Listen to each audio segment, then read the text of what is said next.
আমাদের পক্ষ থেকে আমরা বলেছি জুন এবং মে মাস আবহাওয়াগতভাবে নির্বাচনের জন্য উপযোগী নয়।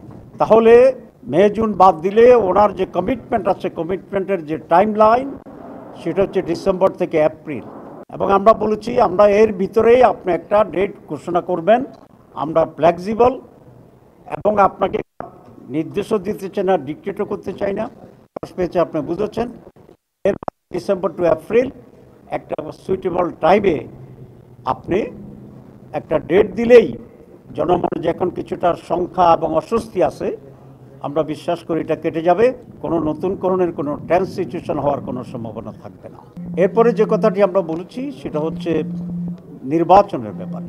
আমরা দুটো তিনটি পয়েন্টস এখানে আনছি।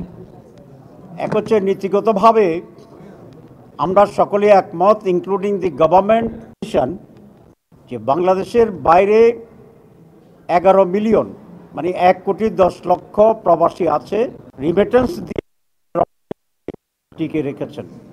সুতরাং তাদেরকে ভোটে অংশগ্রহণ করার সুযোগ দিতে হয়েছে। এটা জামাত ইসলামের অন্যতম একটা প্রধান দাবি।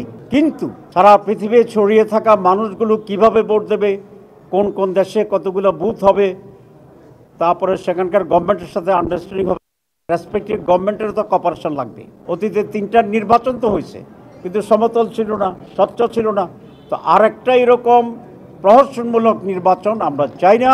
এবং নির্বাচনকে গ্রহণযোগ্য স্বচ্ছ করার জন্য যারা সংশ্লিষ্ট আছে নির্বাচনের সাথে, যেমন প্রশাসনিক লোকেরা আছে সেক্রেটারিয়েটে, ডিসি এসপি সাহেবেরা আছেন, টিওনো ওসি আছেন, পুলিশ প্রিসাইডিং অফিসার আছে, ইলেকশন চিফ ইলেকশন কমিশনের অফিস আছে, ল এনফোর্সিং অথরিটিজ আছে, সমস্ত জায়গায় যেন একটি স্বচ্ছতা নিয়ে আসে, আগে থেকে কাজ করে দ্রুতভাবে একটা লেভেল প্লেইং ফিল্ড যেন তৈরি হয়।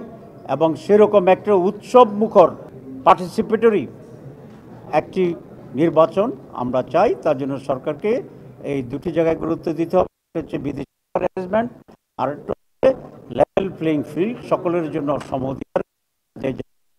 এবং এটা অনেক আগেই করতে হবে, নির্বাচনে আসে এবং তার ভিতরে আইনশৃঙ্খলা পরিস্থিতি আছে, সেটা আমি বলেছি যে স্টেক হোল্ডার যারা আছেন, এই সব বিষয় যেন একটা উন্নত এবং বিশ্বস্ত আস্থার যে বিষয়টি আছে সেই বিষয়টি যেন পূর্বান্নে প্রতিষ্ঠিত করতে পারে। তাহলে মানুষের ভিতরে ডেট নিয়ে শঙ্কা কেটে যাবে এবং নির্বাচন যে সুষ্ঠু হবে, নির্ভয়ে সকলে আনন্দের সাথে নির্বাচন গ্রহণ করতে পারবে।